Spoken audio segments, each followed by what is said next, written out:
Hollywood has officially released another big-budget Robin Hood story, and you probably didn't see it. What happened to make this reimagining stray so far from the target? And what could have been done differently? Let's break down the real reasons Robin Hood bombed at the box office. Please tell me you got that.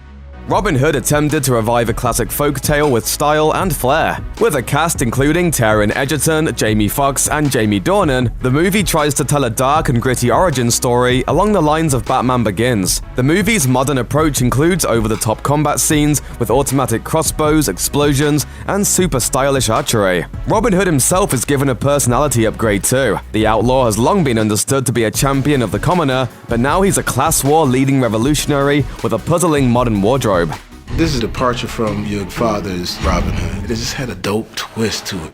But all of these appeals to modern taste totally missed the mark with audiences, leaving the movie falling flat on its face over the long Thanksgiving weekend.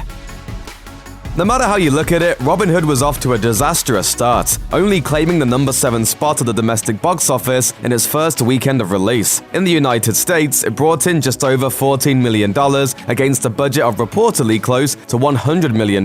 With the movie having debuted on over 2,700 screens, that would seem to suggest a lot of empty theaters. Things seem equally dismal for Robin Hood outside of the US, with the movie only bringing in around $8.7 million from foreign markets. The performance made for total earnings of about $23 million after the movie's first weekend, enough for some commenters to call it one of the biggest bombs of the year. Making things worse, that $100 million production budget only covers costs before marketing, meaning the movie is likely way more in the red than the public will ever get to know. It's stunning how much money was sunk into this movie since, despite all of its name recognition, it was never a sure thing. It's too dangerous.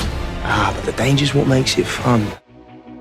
Though the 2018 Robin Hood movie was marketed with the tagline, "The legend you know, the story you don't," that's little more than wishful thinking. This story is extremely well known. The Robin Hood folktale has been told on film literally dozens of times, to the point where even the most disengaged person could rattle off the story's basics. Robin Hood has a green hat, a bow and arrow, and a loyal crew. He robs from the rich and gives to the poor. There's a friar named Tuck, a maid named Marion, and a John who is little. They're all foxes. You get the idea. How does a studio generate excitement for a story that's been done to death over 700 years? It's a good question, and one this movie clearly failed to crack. Robin Hood's lukewarm reception can partially be attributed to a lack of interesting star power. Director Otto Bathurst reportedly waited a year for lead actor Taron Egerton to become available for this reimagining, being determined to see him in the role. But why? He explained his decision to the Courier Mail, saying, "I wanted to find someone who was accessible and who seemed real, and Taron is that guy. He is incredibly charismatic and charming, but he also has serious intensity." Taron's got a really fantastic kind of everyman about him, serving up the emotional drama and then also the fun. Despite a relatively solid critical track record, Egerton has never proven himself to be a huge draw in a lead role, at least outside of the success of the star-studded Kingsman movies. Despite technically being the protagonist of that series, Egerton's role has generally been but one small part of a more famous ensemble. Even with a capable assist from Jamie Foxx and others, it's possible that this cast just wasn't enough of a draw for the well-worn material.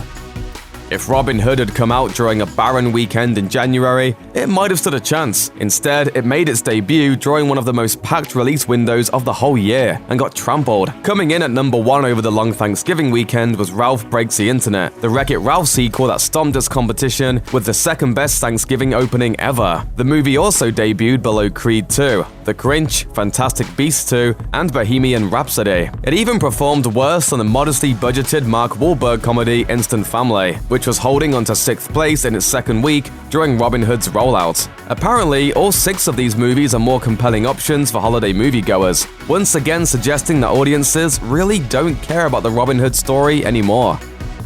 All of these factors could have been overcome if Robin Hood had turned out to be an awesome movie, but it unfortunately debuted to a dismal reception from critics and audiences alike. Rotten Tomatoes, counting roughly 100 reviews, initially tallied a 13% approval rating for the movie, making it one of the worst received adaptations of the Robin Hood story yet. It also got a middling B Cinema score, which tends not to translate into positive word of mouth. On the other hand, between its weird costumes and other strange anachronisms, there's a lot about Robin Hood that audiences have found amusing. Richard Roper, writing for the Chicago Sun-Times, even said that the film is legitimately funny. It has the makings of a movie that's so off-base and over the top that it actually becomes good. But that kind of reputation usually isn't enough to make the $100 million this movie desperately needs. While Robin Hood may have enough of a spark of madness to be kind of entertaining, it doesn't seem to be working on audiences in the way its producers intended. Despite ending with a sequel tease, it seems doubtful at this point that the tale will continue.